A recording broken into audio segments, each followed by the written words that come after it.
Welcome back to my channel. Halo para investor, halo para calon buyer dan rekan-rekan agent properti dimanapun Anda berada. Terima kasih atas dukungan, atas support semuanya untuk channel YouTube saya ini. Seperti biasa, saya akan sedikit menceritakan tentang latar belakang atau profil dari narasumber yang saya akan wawancarai. Narasumber yang saya akan wawancari berikutnya baru beberapa lama saya kenal, tapi ada yang bikin saya tertarik dengan cara penjualan. Di era pandemi ini, banyak banget para developer maupun para agent properti memasarkan listing propertinya dengan cara-cara yang unik. Banyak marketing dan agent properti yang memiliki cara berbeda-beda untuk mempromosikan, untuk memasarkan dan mempresentasikan produk penjualannya. Namun, menurut saya, narasumber yang saya akan wawancara ini memiliki konsep yang bagus. Bahkan, dia nggak tanggung-tanggung beli alat yang lumayan mahal menurut saya untuk sekedar memvisualisasikan produk penjualannya. Siapakah narasumber yang saya bicarakan ini? Mari kita tunggu di video selanjutnya. Halo semuanya, ketemu lagi di channel YouTube saya di segmen wawancara seputar properti, seputar Sentul City. Saat ini saya sudah bersama dengan narasumber yang kita bicarakan di video sebelumnya, yaitu Yos. Wih, Asik. apa kabar Yos? Kabar baik, kabar baik. Yos, langsung aja ke pertanyaan ya. Ya. Gue penasaran banget, gimana awalnya lo bisa datang ke Sentul City terus jualan properti di Sentul City? Awalnya sih saya punya rekan, dia di properti perumahan subsidi. Pas saya tanya dia bekerja di properti, saya berpikir wah, properti subsidi aja dia bisa menghasilkan duit sebesar itu kan. Nah, saya berpikir kalau gua bisa jual rumah-rumah mewah pasti lebih menguntungkan ya kan? Akhirnya searching dong di Google perumahan mewah di Bogor, keluarlah Sentul City. Nah, kita sempat masukkan lamaran ke website lah jatuhnya ya kan. Kita masukkan lamaran, dari sana kita nggak pernah timbal balik dari perusahaan itu. Belum ada jawaban. Belum ada jawaban. Dan kebetulan ada rekan juga, dia posisi manajer di Sentul. Dia main ke rumah kakaknya, pas tidak sengaja dia bilang, Yes, udah kerja belum gitu kan. Akhirnya saya bilang, bercandain, belum gitu. Mau ikut nggak? Di mana tuh? Di Sentul City. Saya berpikir Sentul City, oh yang tempat gua ngelamar nih kan. Akhirnya boleh dong, saya pengen ikut berkarir di sana gitu kan. Kita berapa hari kemudian saya bawa CV ke perusahaan tersebut. Nah, tetap di situ namanya perekrutan kan tidak semudah itu kan, ada proses lah. Akhirnya kita di interview, training kita masuk, terjunlah ke dunia marketing gitu. Di awalnya sih nggak pede, ada satu buah rumah yang dipasarkan oleh developer itu kecil sebenarnya kan, hanya tipe 47 tapi dengan harga 1,4 miliar ya kan. Kita berpikir 1,4 miliar dengan rumah kecil kan. Nah, kalau saya kan biasa kan memang mainnya ke arah Cibubur. Kalau di arah Cibubur itu kan kota wisata, rumah 1M udah besar-besar. Kita berjuang, yakin nih orang beli kan, ya kan gitu kan. Nah, akhirnya setelah waktu berjalan ada yang bisa jualan tuh. Pas dari sana saya berpikir, orang kok bisa jualan, pasti gue bisa ya kan. Termotivasi lah jatuhnya. Turut waktu saya punya keyakinan dari magnet ya, positif kita yakin kalau kita bisa jualan. Setiap jalan kita pasti bisa kan. Akhirnya Allah ngasih jalan lah jatuhnya kan. Alhamdulillah saya pertama pecah telur itu di salah satu cluster Sentul City dengan nilai hampir 1,2 M. Wow, ya kan? Untuk awal ya. Awal. Dari awal sana saya pikir wah, gue bisa jual nih 1,2 kan. Berarti gue bisa jual yang lebih atas nih ya kan. Akhirnya waktu berjalan bisa jual lagi kan. Udah keluarlah produk apartemen, kita jual juga produk apartemen ya kan. Nah, sering waktu ya karena developer nggak mengeluarkan produk baru, saya juga udah banyak kenalan lah kan. Akhirnya saya jalan sendiri, mencoba menjual rumah-rumah di atas yang pernah saya jual kan misalnya di bawah 2M. Saya ingin mencoba di atas 2M sampai puluhan M kan. Nah, saya berpikir masa gua nggak bisa gitu kan. Cuman saya berpikir ini kan dia masih memasarkan secara jadul, hanya foto kirim. Gimana caranya gua bisa memasarkan dengan cara target ke orang yang tepat, ya kan? Akhirnya saya buat channel YouTube, ya kan? Itu tahun berapa tuh Yos? Channel YouTube itu Kan kalau gue lihat kan subscribe-nya udah banyak ya. Ya, Terus ya bisa lumayan dibilang sih. lu juga YouTubers juga lah ya. Sambil jadi marketing ya. iseng-iseng. Sebenarnya dari tahun YouTube itu awal bikin 2014 ya, cuman kan cuman bikin doang. Cuman saya aktif di YouTube itu 2018 kalau nggak salah, 2018 atau 17. Nah pas aktifnya itu barulah subscriber naik gitu. Naik ya. Udah gajian berarti sama YouTube ya. Ya kalau kita kan di YouTube ini bukan mencari gaji, Betul. tapi kita mencari klien. Klien ya. Karena- Itu mah bonus lah ya. Ya Benar-benar. kalau banyak orang bilang wah YouTube menghasilkan, ya kita berpikir kita bukan mencari duit dari YouTube, tapi kita mencari database dari Dari YouTube. YouTube itu. Terus gini Yos, kok lu bisa punya ide bisa bikin video pakai drone gitu? Lu belajar dulu atau gimana Yos? Awalnya memang sering nonton tiap malam ya, kalau kita mau tidur nonton channel-channel luar, karena channel-channel luar itu kan dia nge-review rumah itu bagus lah, mewah kan. Jadi saya lihat nggak ada yang nge-review rumah itu tanpa menggunakan drone. Pasti dia menggunakan drone dulu baru masuk ke dalam kan, karena dengan drone itu dia bisa ngeliat visual suasana luar rumah, bentuk rumah, sudut kanan kiri lah gitu kan. Saya berpikir wah ini ada nilai tambah nih kan, ya memberanikan diri untuk membeli. Tapi namanya kita memain drone itu ada efeknya lah, seperti efeknya kayak kita nggak bener jatuh rusak kayak gitu, ditegur orang, karena kan kita kalau tanpa izin pasti domelin. Nah, kan orang lain bisa bikin semua marketing lah, atau semua orang bisa bikin video, semua orang bisa bikin edit foto. Tapi menurut gua, lu punya konsep, dan itu yang bikin gua menarik untuk wawancara lu nih. Itu lu belajar ngedit video itu gimana Yos? Itu udah belajar atau lu main background lu sebagai sutradara? Gua nggak tahu juga ya. Enggak sih, kalau itu mah otodidak lah kita Otodidak belajar. ya? Kan gunanya YouTube itu kan dia YouTube tuh banyak sering membagi ilmu tuh. Misalnya cara ngedit ini kita searching aja kan, keluar oh cara bikinnya kayak gini. Nah, nanti kalau misal pengambilan video kita lihat di YouTube, oh handle apa namanya, posisi-posisi ngambil gambar itu. Nah kita liatin, oh caranya gini, cara ngambil dari drone-nya kayak gini, ya gitu aja. Angle-angle-nya Nah, ya. angle jatuhnya gitu. Terus lu drone sendiri belajar atau ikut komunitas atau gimana Yus? Belajar sendiri. Belajar sendiri. Awal-awalnya pas terbangin drone nggak kelihatan, aduh drone gue hilang nih, drone hilang kan. Padahal mah drone sekarang udah canggih kan, walaupun dia low signal atau apa, dia return to home. Jadi dia kembali lagi ke titik awal gitu. Jadi kita nggak terlalu panik. Memang yang waspadai kalau main drone itu lingkungan sekitar seperti pohon, menara, terus benang layangan, tuh, kabel-kabel itu kita waspadai. Harus kita waspadain ya. Soalnya kalau senggol dikit jatuh. Angin kenceng, oke ya? Kalau angin kenceng Masih dia stabil ya? nggak terlalu masalah. Nggak ada masalah ya. Nah, lu kan termasuk yang menurut gua ya, nih gua waktu pertama kali gua datang lagi ke Sentul, gua denger tuh nama Yos. Siapa nih orang Yos namanya nih? Yang mana orangnya? Terus akhirnya gua kepoin kan video-video lu, listing properti lu.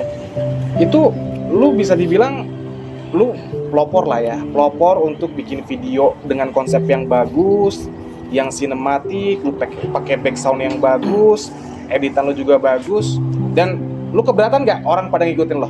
Enggak lah. Enggak ya? Kalau saya berpikir rezeki itu udah ada yang menentukan. Yang penting kita usaha ya. Gitu. Tapi bagus lo Yos, gue terima kasih banyak lo. Gue pun, ini terus terang aja ya, gue pun bikin video tuh gue sering banget ngamatin video-videonya Yos, video-video teman-teman yang lain. Walaupun gue juga masih banyak kekurangan sih. Saya juga masih belajar, masih sering nonton nih channel-channel luar kan. Iya. Wah caranya bagus, ini dia pakai kamera apa nih? Kadang kita lihat nih momen-momen dia ketika ngambil rekaman itu nih saya cari nih titik-titik yang ada kaca, biasanya kamar mandi, biasanya kan dia pas ngambil gambar kan nongol tuh kamera. Oh dia pakai kamera ini, hasilnya bagus. Iya ya, sampai lu kepoin segitu ya. Iyalah, kita harus tahu kalau kita ini nggak mungkin nih pakai R se-smooth gini nih. Rata-rata orang udah pakai HP kan, ternyata pas saya deteksi bener dia pakai HP satu merek HP udah brand nama lah gitu. Iya. Emang di sana kan kameranya mendukung. Terus lu lebih setuju mana, Yos? Editannya jelek, hasilnya jelek tapi hasil sendiri, atau hasilnya bagus tapi plagiat? Lu lebih setuju yang mana? Mendingan kalau menurut saya kreatif sendiri. Ya. Kalau kita kreatif sendiri, pertama kita ada kebanggaan, ya kan? Hasil gua keren juga nih. Nah, dari hasil kita sendiri, kita introspeksi diri lagi. Kekurangan dari video apa nih, ya kan? Kita menyempurnakan. Nah, nanti di kemudian hari kita ubah lagi nih konsepnya. Ada yang kurang kayak gini. Kadang orang banyak ya, saya perhatikan, kita nggak bisa menyalahkan juga ya. Mungkin apakah dia dari misalnya kayak HP-nya kurang mendukung gitu kan. Kadang ada teman-teman kita lah jatuhnya kan, dia mau ngambil HP-nya nggak mendukung nih. Cara satunya dia apakah mencuri dari Instagram atau dia di rumah dijual.com, kita kan nggak bisa menyalahkan. Ya tapi intinya sih mau apapun hasilnya yang penting karya kita sendiri ya. Kita lebih respect ya sama yang begitu. Lagi pula kalau kita ngambil, misalnya kita punya satu buah rumah nih untuk dijualkan. Kalau kita mengambil langsung foto, kita tahu nih posisi misalnya kamarnya di mana. Jadi kita lebih menguasai kalau sendiri. Betul, gitu. betul. Beda dengan yang gue bagi foto dong, kirimin gitu kan. Ketika dia bawa tamu, kamar mandinya di mana, kamarnya dia nggak tahu. Iya. Karena dia nggak tahu situasi lapangan. Nah, kenapa lu punya niat jualan di Sentul City? Alasan lu selain komisi besar atau bisa jualan rumah yang miliaran itu apa? Motivasinya. Motivasinya. Ya saya berpikir kan Sentul City ini kan developer terbesar ya di Bogor. Kurang lebih kan ya ada yang bilang 18.000 hektar, ada 16.000 hektar kan. Itu kurang lebihnya besarnya lahan ini. Nah, saat ini kan memang yang udah terpakai 2.000 hektar kurang lebih ya, kalau saya dengar itu dalam kurun waktu 25 tahun ya kan. Berarti kalau misalnya ini untuk kita kembangkan untuk pasarkan terus, ini nggak bakalan habis gitu.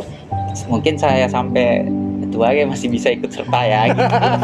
Masih ubanan. Iya, pakai main drone ya. Penting kita kan terus berkarya gitu, kita bisa jual. Nah, kan di Sentul City ini banyak banget agent properti, dan kita juga kan lagi pandemi seperti ini kan, ada yang teman-teman kita atau kita pribadi juga butuh motivasi lah, Yos.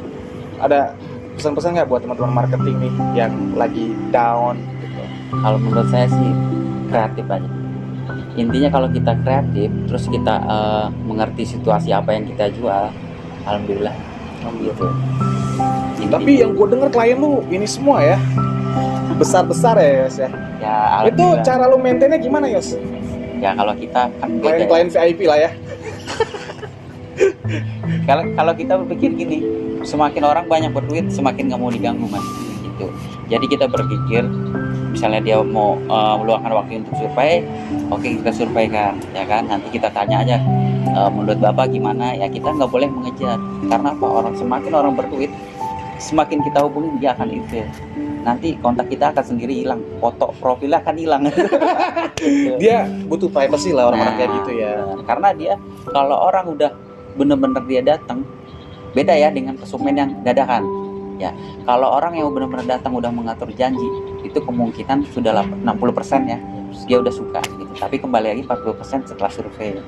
Beda yang dengan datang-datang kan, saya mau lihat ini dong. Kita tanya dulu nih, ibu mau lihat yang mana?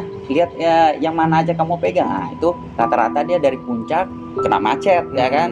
Mampir ke Sentul mau lihat. Bisa rumah. analisa ya? Bisa, karena dia setiap Minggu sore dan Sabtu sore gitu. Saya pokoknya kalau misalnya dadakan, bukannya kita sombong ya, kita profesional juga.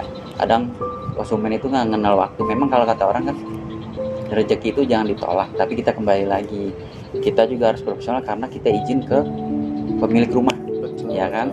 Kadang kita pemilik rumah itu tidak semuanya welcome. Ada yang dia kok dadakan, berarti nih orang ngelihatnya baru langsung ngelihat, bukan sebelumnya. Ya kita cari aman aja. Iya benar-benar lagi terschedule ya. Gini Yos, harapan lu sama Sentul City apa sih?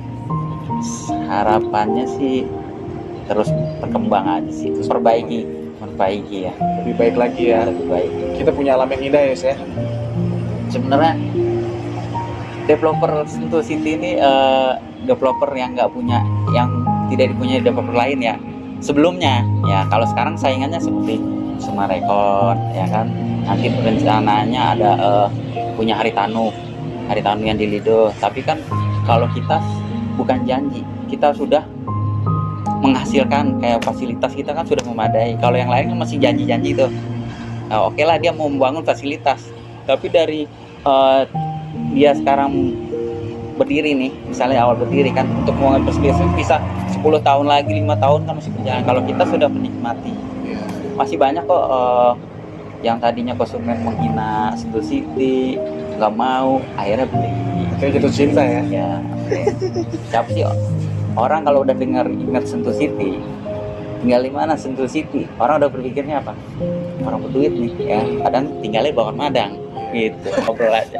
Pokoknya intinya kita sebagai penghulu antara pemilik dan Sentul City ya, pembeli dan Sentul City harus bisa supaya mempromosikan Sentul City dengan baik ya. Iya, benar. Tapi menurut lu Yos, kira-kira Sentul City ada prospekan apa lagi Yos kalau yang lu dengar di lapangan?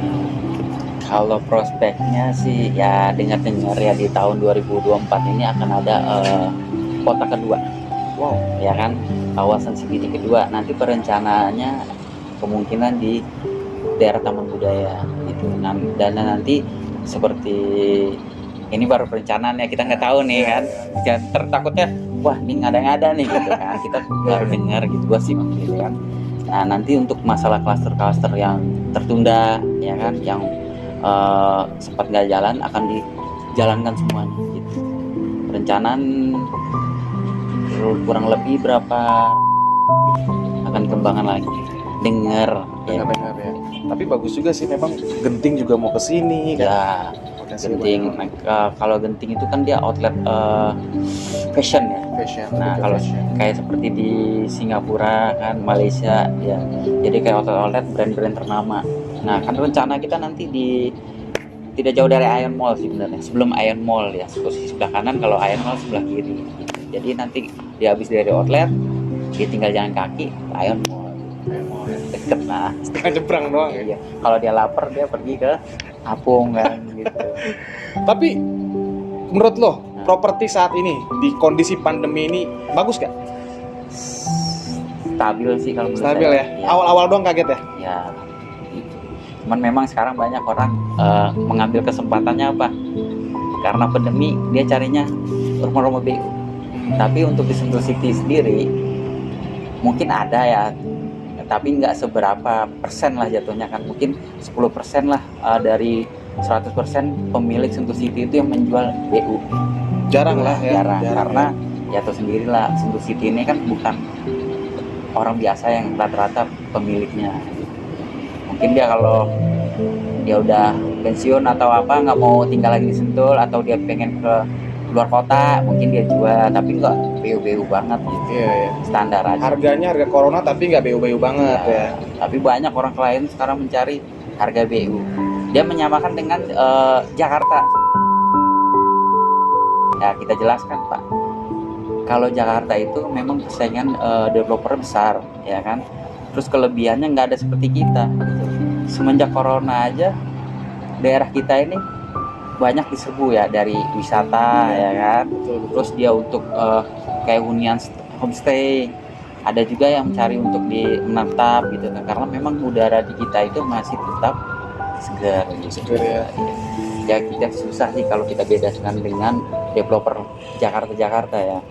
Kalau developer Jakarta kan memang lingkungannya bagus, cuman dari suasana alamnya dia nggak punya ya kan.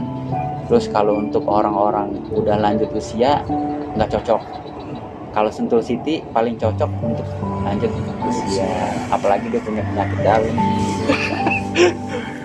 Seru ya pokoknya di Sentul City. Seru Ya. dia. Berarti lu total ke Sentul City itu dari tahun berapa ya? 2015 akhir kayaknya. 2015 akhir. Berarti lu dari primary langsung loncat ke secondary market ya? Iya. Lebih nyaman di mana? Primary apa secondary market? Kalau saya memang orangnya nggak mau dikekang ya jatuhnya. Saya orangnya nggak enakan. Kalau udah diomelin dikit saya malas orangnya. Mendingan berjalan sini. Kalau untuk bukannya sombong ya, untuk menawarkan pekerjaan saya udah lumayan lah. Ada lah ya yang Ada. nawarin ya. Kayak agent sini juga ikut gabung ya kan. Developer lain juga. Saya juga pernah dulu di salah satu apartemen mewah di Jakarta. Saya ditawari sebagai SPV. Kalau untuk masalah gaji, kalau kita ngejar gaji ya, itu mencukupi karena kita membawahi anak buah dia 10, tapi bukan kita yang cari, perusahaan gitu. Nah saya bilang, Pak, saya menolak bukan karena saya tidak mau, tapi saya belum ada di bidang jabatan supervisor ini gitu kan. Dia bilang, gak apa-apa Pak Yos, katanya, dicoba, kita bantu gitu dia kan. Saya bilang saya belum bisa karena saya belum bisa untuk mengatur bawahan ya. Mungkin kalau saya pernah merasakan sebagai punya jabatan ya, namanya kesempatan ya kan. Cuman saya sayang untuk meninggalkan City karena kita ibaratnya petani ya, kita masuk Sentul City cari lahan ya kan. Habis cari lahan, tanah yang bagus kita kasih pupuk nih, kita cangkulin dulu, kasih pupuk, kita kasih bibit ya kan. Ya udah mau tunas nih, udah buah, udah numbuh, tawarin lah situ, kita loncat nih. Terus siapa yang memanen? Diambilin orang kan. Saya berpikir karena kan kita udah lama di Sentul City kan, banyak yang kenal lah jatuhnya kan, konsumen juga ada referensi. Saya untuk kita jangan tergiur masalah gaji besar, karena rezeki kita juga nggak bisa nentuin. Karena kayak Mas nih, misalnya sekarang Sentul City ya kan, bagus nih, tawarin salah satu produk baru situ, gaji 10 juta nih, lo duduk-duduk doang gitu kan. Belum tentu rezeki masih sono ya kan, nggak senyaman yang di sini. Kita juga sehat di lapangan juga, walaupun panas tapi udara masih sejuk di sini ya. Sejuk. Masih enak ya. Kemarin juga saya sempat jalan-jalan lah ke satu restoran ya, jatuhnya ke bukan Gunung Pancar namanya, Bojong Koneng dekat Prabowo. Itu rata-rata kafe-kafe sana sudah penuh dengan pengunjung dari Jakarta. Makanya sekarang Sentul City itu siapa yang nggak tahu. Benar. Saya pernah dulu punya konsumen dari PIK 2. Dia bilang Sentul City itu di mana katanya. Saya Bogor hanya tahu Rancamaya kata dia kan.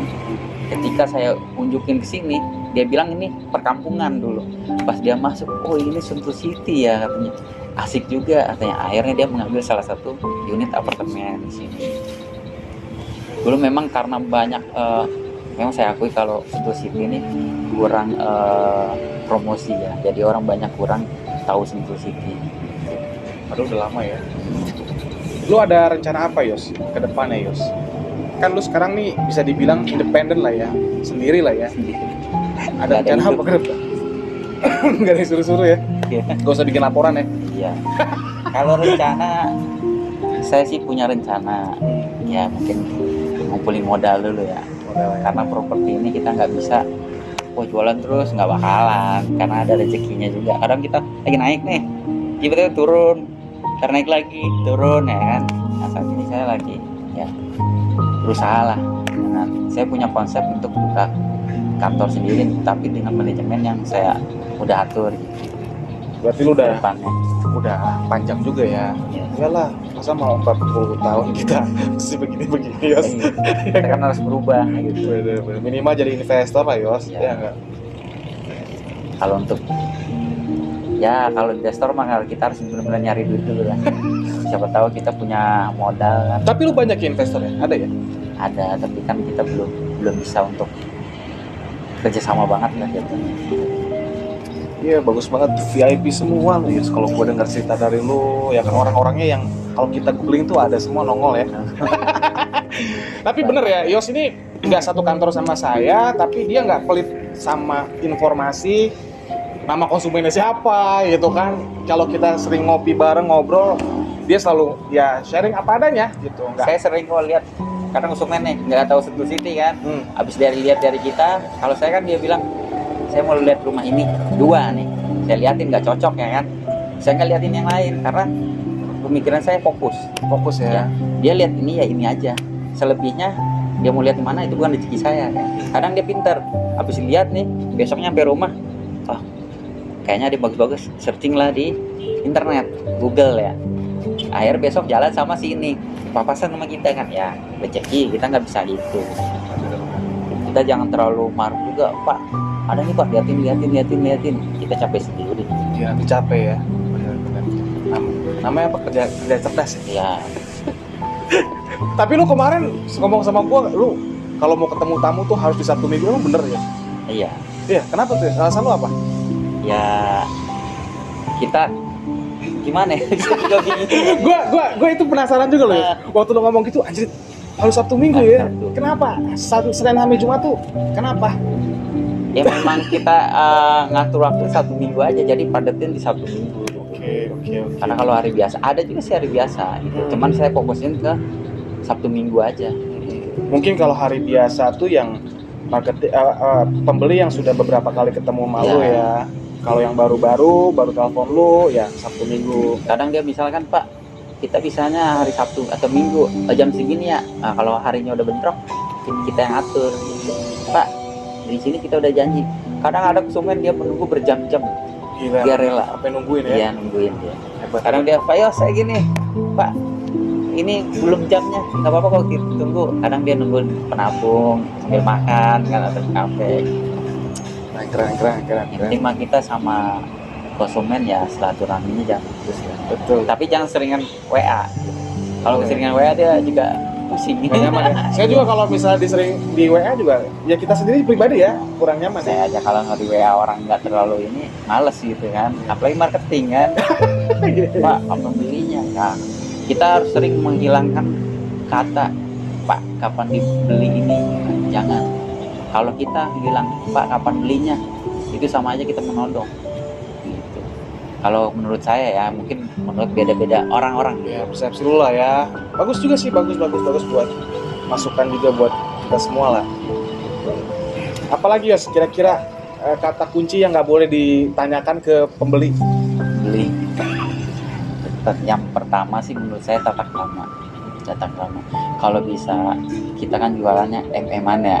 Penampilan kita pakaian ya terutama kita harus sopan, kalau bisa memang pakai kemeja gitu. Saya banyak ketemu beberapa marketing ya, dia lihat iklan ini ya kan, Pak ya saya mau lihat rumah ini. Saya bilang, Pak mohon maaf Bapak kan lihatnya iklan itu, coba hubungin aja Pak ya. Saya nggak, kalau bahasanya nggak intern dengan orang ini, kata dia kan. Nggak interest. Iya interest kan. Oh ya baik Pak, saya bantu jalan. Saya ngobrol gini ya, gojek anjing lah gitu kan ya. Kita sesama marketing nggak boleh menjelekan ya kan. Terus kita jelasin, Pak mungkin ini kekurangan dia seperti ini, nah kelebihan kita gini ya. Intinya kita jangan saling menjelekan. Benar. Karena saya pernah dapat pesan ya, salah satu konsumen dari BSD. Kenapa dia senang sama saya katanya? Saya suka sama kamu katanya. Dari awal kenal nggak pernah ngejelekin marketing si A si B, nggak pernah ngomongin marketing si A si B kata dia. Itu benar-benar. Kenapa Bu? Kalau kamu sekali ngomong si marketing ini, saya nggak suka sama kamu. Kenapa Bu? Kamu nggak suka sama dia, berarti kamu ada masalah apa sama dia? Dia ngomong gitu. Saya paling senang marketing jangan menjelekkan orang lain. Saya dapat pesan. Memang saya kalau dulu mah, kalau dia udah jalan sama ini, Pak, bahwa kemarin udah jalan sama ini, Pak lihat rumah ini, berarti hubungi dia. Dan saya terus terang ya, beberapa kali ya kita konsumen sama ya bisa. Rata-rata sentuh sini. Satu sentuh sama ya. Habis jalan sini A, si B, si C, si D, si E, balik lagi si A gitu. Saya juga sering gini. Dari saya nih, kita jelaskan kekurangan kelebihan. Misalnya dia mau beli kapling, ini kita jelasin. Akhirnya dia beli dengan orang, ya kan? Dan orang udah booking kan, akhirnya balik lagi ke saya. Karena apa? Apakah penjelasannya kurang apa kan? Akhirnya beli sama saya. Ya mungkin marketingnya ya ada rasa sinis mungkin ya kalau kita berpikir saya bilang rezeki itu masing-masing. Betul. Yang penting jangan produk lo habis lo tawarin ke dia, saya tawarin lagi ke dia nih. Dia bilang saya udah jalan sama si ini katanya, dikasih berapa Pak? 5 juta. Ya udah mas saya pas setengah. Nah, itu jelek. Itu nggak bagus ya, tidak bagus. Banyak banget ya drama-drama di lapangan ya sebenarnya. Terus apa lagi Yos? Kira-kira yang menurut lo yang nggak perlu lah gitu kita bersaing dengan sehat gitu apa? Intinya gitulah, jangan menjelek-jelekan teman lah gitu. Kita kan semuanya teman ya. Benar. Kadang kita nih gitu, kita nggak bisa nih konsumen misalnya pengen rumah ini, kita nggak punya pegangannya nih, ujung-ujung kita teman juga ya, kita info nih, lu megang ini nggak, ternyata yang megang musuh kita ya kan. Akhirnya apa, oh waduh tadi kan sayang nih duit begini musuh gua katanya. Akhirnya nggak rezeki kan. Dia ngontak langsung ke yang megang itu, nggak rezeki. Coba kalau dia misal berteman baik, apalagi kita di sini kan di jaringan ya, makin banyak teman, makin banyak listing juga informasi ya. Apalagi kalau misalnya konsumennya sama-sama, siapa tahu bisa kerjasama, bener ya? nggak? Bener. Rezeki sama-sama, bener nggak ya? Bener sih, rata-rata konsumen yang datang Sentul itu 90% udah jalan sama semua marketing. Kembali lagi ke marketing itu nyamannya sama siapa, ya kan? Nah, dia interestnya sama siapa, sama rezeki juga, jodoh. Saya banyak, misalnya konsumen nawar nih, cuman beda 500 juta, sama owner nggak setujui kan. Saya bilang kembali lagi Bu, saya nggak bisa apa-apa, kembali lagi ke jodoh ya Bu ya, sama rezeki. Karena kalau ibu paksa kan, nanti takutnya ke depannya ibu keuangannya atau apanya gitu kan. Saya nggak mau orangnya ibu bapak beli ke saya, syukur ya, alhamdulillah ya. Kalau enggak bukan rezeki. Benar. Kita kembali lagi ke rezekinya siapa. Di marketing itu nggak ada yang namanya hebat, nggak ada. Anak yang baru masuk marketing aja kalau rezeki ya, bisa jualan. Jadi inti semuanya yang penting kita tetap rendah hati ya Yos ya. Mau lu jago-jagonya apa nih katanya jualan 100 M nih tiap apa pernah jualan 100 M, pernah jualan gini. Kalau nggak rezeki nggak bisa kita ini. Terus ada pengalaman apa Yos kira-kira di Sentul City yang menurut lo nggak bisa lo lupain lah? Ya sebenarnya nggak bisa dicerain. Apa? Pernah salah kita ituin sempet mau di ya ini bukan kesalahan kita ya, kita ngobrolin jelekin perusahaan juga ya. Memang gak usah ditebutin lah perusahaan ya, jadi ada salah satu rumah ya klien kita beli waktu itu 2 unit rumah, sudah hampir 2 tahun belum jadi ya kan.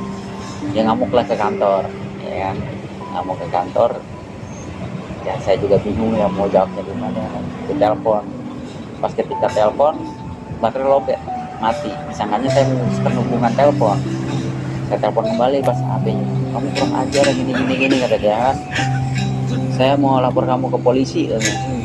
Bu, kenapa saya yang dilaporkan, kan bukan kesalahan saya. Iya katanya, karena mulut kamu saya beli. Ya kan kita bingung ya.